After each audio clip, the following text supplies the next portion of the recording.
Denver ditched a controversial company spying eyes. Another city says, give us all the flocking cameras you can find. What's good for one community may not be good for another community. The state says it's unable to stop the new trend of people betting on war. They ran against each other for mayor of Colorado's second largest city. Now they're working together to run the city.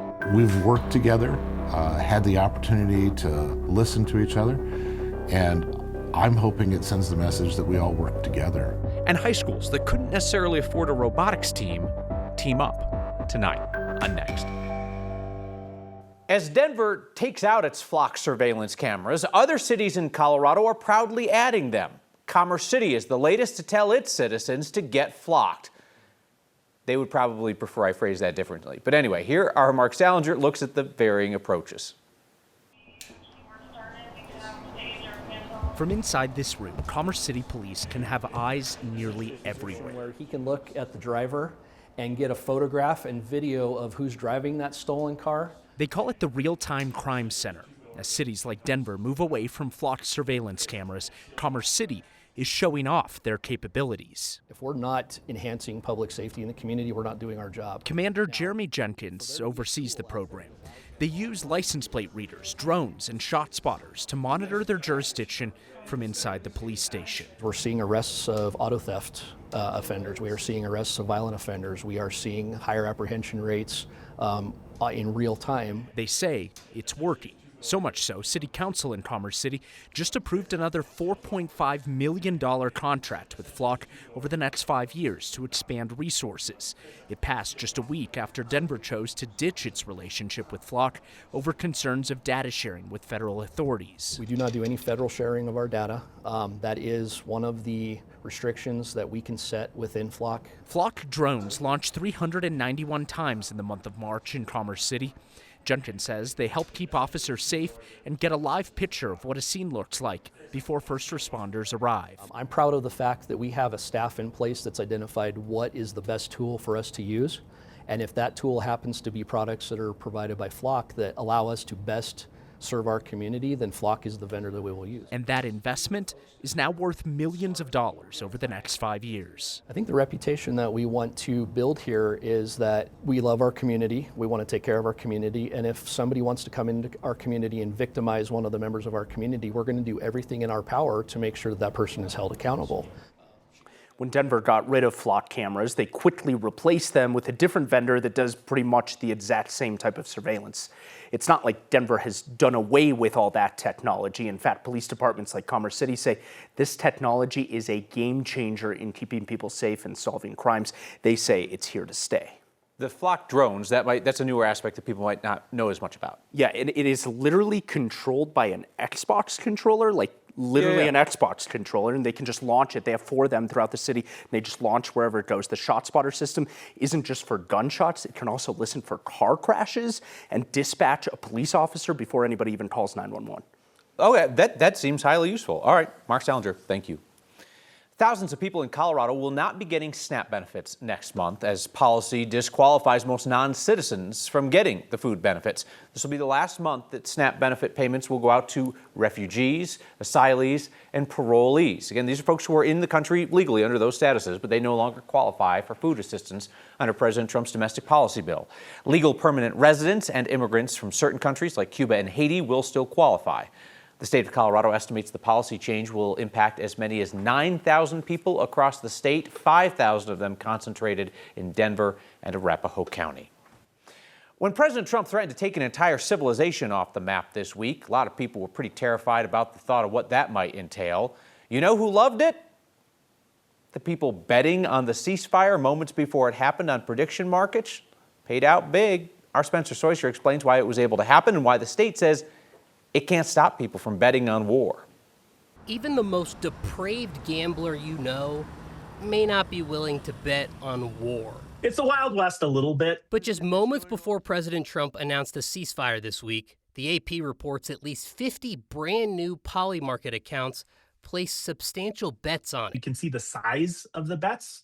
We can see the scope of the bets, but we can't see who's making the bets. MSU Denver Accounting Department professor Robert Persichidi says these prediction markets have different disclosure rules. No, there's no protections against insider trading. The laws about insider trading are very narrowly scoped about somebody who works for that company who has insider information that has not been released by the company yet, making money off of that. Despite allowing you to wager on sports too, prediction sites like Kalshi and Polymarket are not considered sports gambling, which is regulated by states. They're treated as commodities, managed by the federal government's Commodity Futures Trading Commission. It's a commodities contract that I will pay if this happens. The money will be transferred over. Because it's regulated by the feds, it makes it difficult for states like Colorado to step in. The Colorado Department of Revenue, which regulates the state's gambling laws, says it's monitoring national litigation on this subject.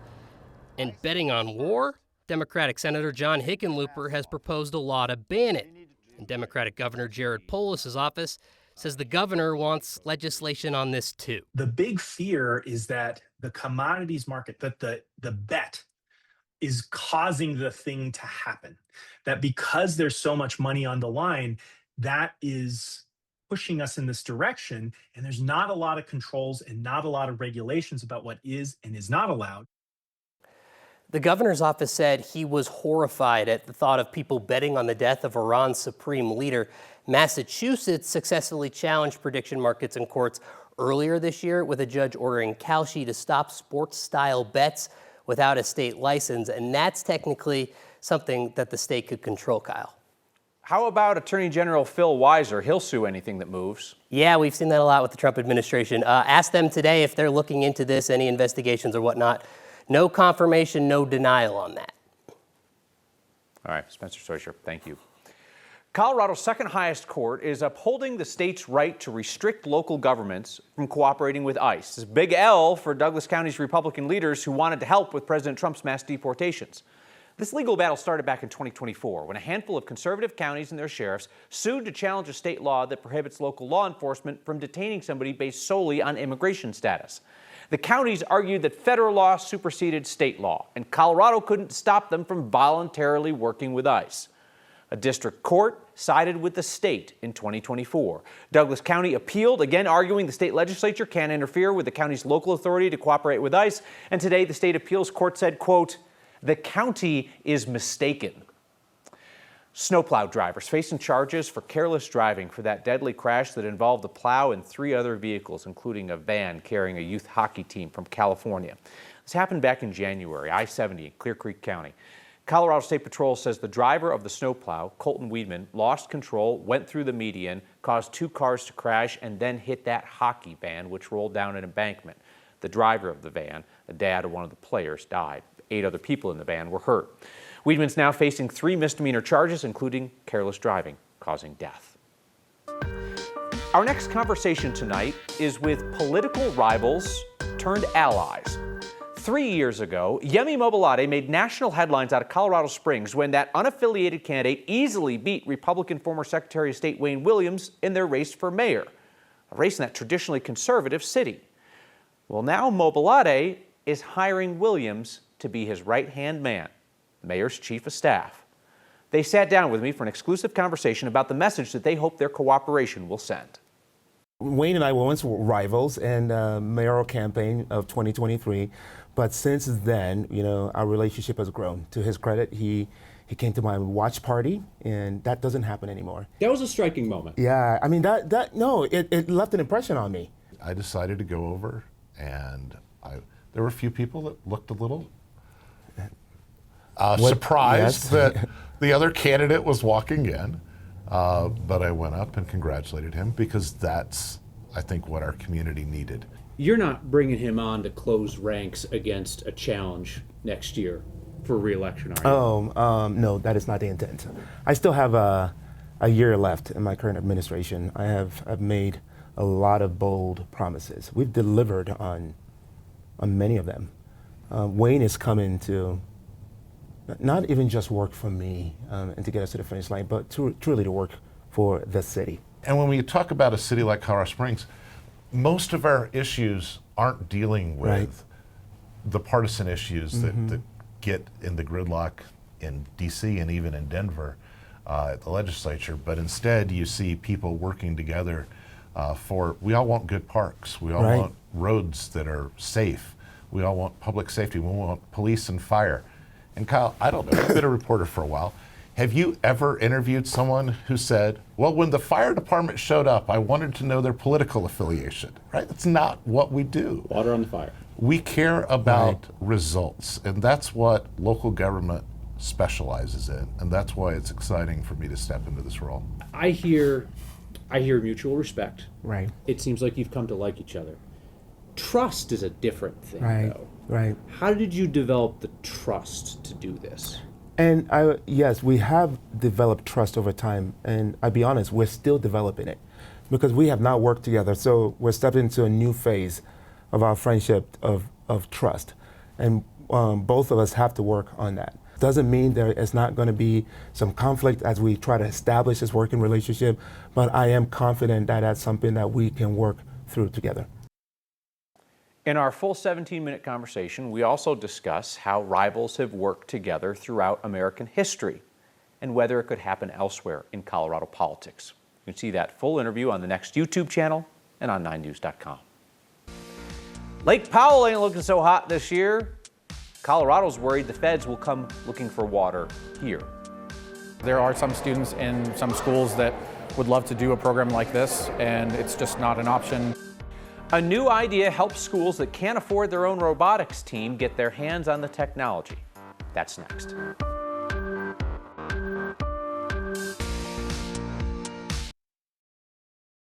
Certainly is shaping up to be a disastrous year for Lake Powell, which is one of the biggest reservoirs on the Colorado River. And that likely means the feds are going to come knocking at reservoirs upstream. Governors from those states, including Colorado's Democratic Governor Jared Polis, say they want some assurances before they send more water downstream. The latest Colorado River Basin forecast is pretty grim. Lake Powell in Nevada is only expected to receive 22% of its average inflow this year. It's at risk of falling below the power pool level, the level by which it can do power generation, by the end of the season. The Bureau of Reclamation say those levels endanger flows through the Glen Canyon Dam, which provides electricity, water for states downstream. So the feds are considering drawing more water from the Flaming Gorge in Wyoming and Utah and from other reservoirs in the Upper River Basin. Today, the Upper Basin governors said those drawdowns would force states like Colorado to cut water usage. Could have a massive impact on the economy. They're asking the feds for reassurance that the drawdowns will be, quote, appropriately sized and only done for the purpose of protecting Lake Powell.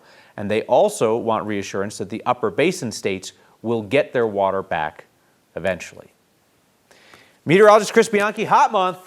Yeah, I mean, for Colorado, this was the hottest month compared to average ever recorded. Records go back to 1895. We were more than 13 degrees above average last month. Let me put it into perspective here. I'll step out of the way so you can take a look at that number, 46.8 degrees. Why does that matter? And this is the statewide average temperature for the entire month of March. That would have been a top 10 warmest April on record for us. Again, this is statewide here, folks. Not Denver, not Alamosa, not Grand Junction, specifically the entire state.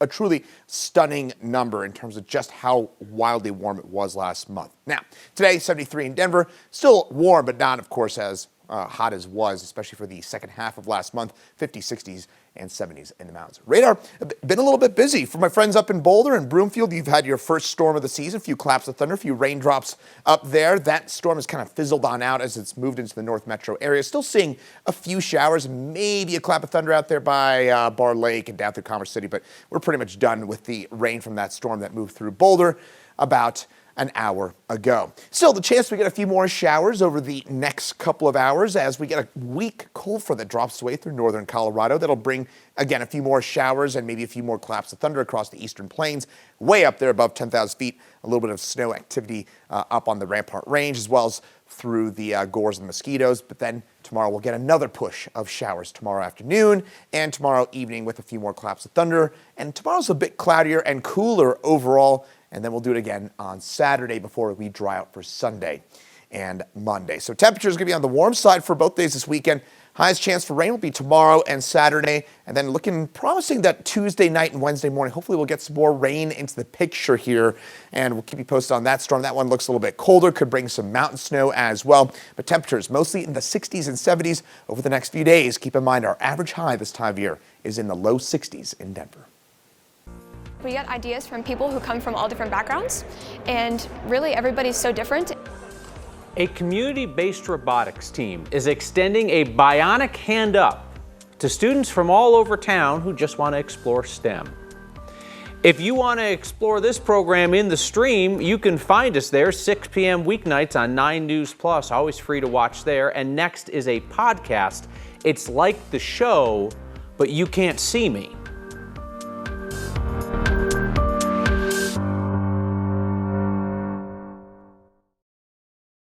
This week, dozens of teams from across Colorado are putting their engineering skills to the test at a major robotics competition in Denver. There is one local team, though, that stands out, and our Byron Reed has their story.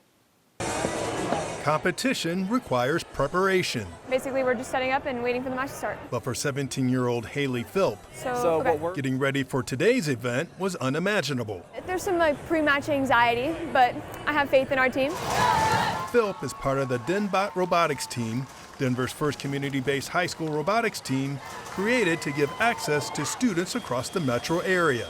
It's great. We get ideas from people who come from all different backgrounds, and really everybody's so different, and you learn a lot about different people who you wouldn't normally be able to meet. Intake. The team is made up of 17 students representing 5 different high schools. It's cost prohibitive, especially even for a high school to do it. And we were just in the right position to be able to bring this to life and make it accessible. Arturo is a co-founder of the team that's here at DU practicing for a global competition. He believes events like this gives all students an opportunity to learn about science, technology, engineering, and math, or STEM. So it was important to us to make the community team accessible just because there are some students in some schools that would love to do a program like this, and it's just not an option. Each student works with mentors, learning skills like coding, electrical wiring, and advanced programming. So you're able to pick what part of STEM really interests you, and you can learn basically whatever you want. Beautiful. For Haley and her teammates, the goal goes beyond winning. It's a chance to open doors for what's next. Through Denbot, I've learned where my passions really are in material sciences. For next, there's really a role for everybody at competition. It's really fun. I'm Byron Reed. Denbot competes through Saturday at the University of Denver's Ritchie Center. Back with your feedback about me looking old as dirt next.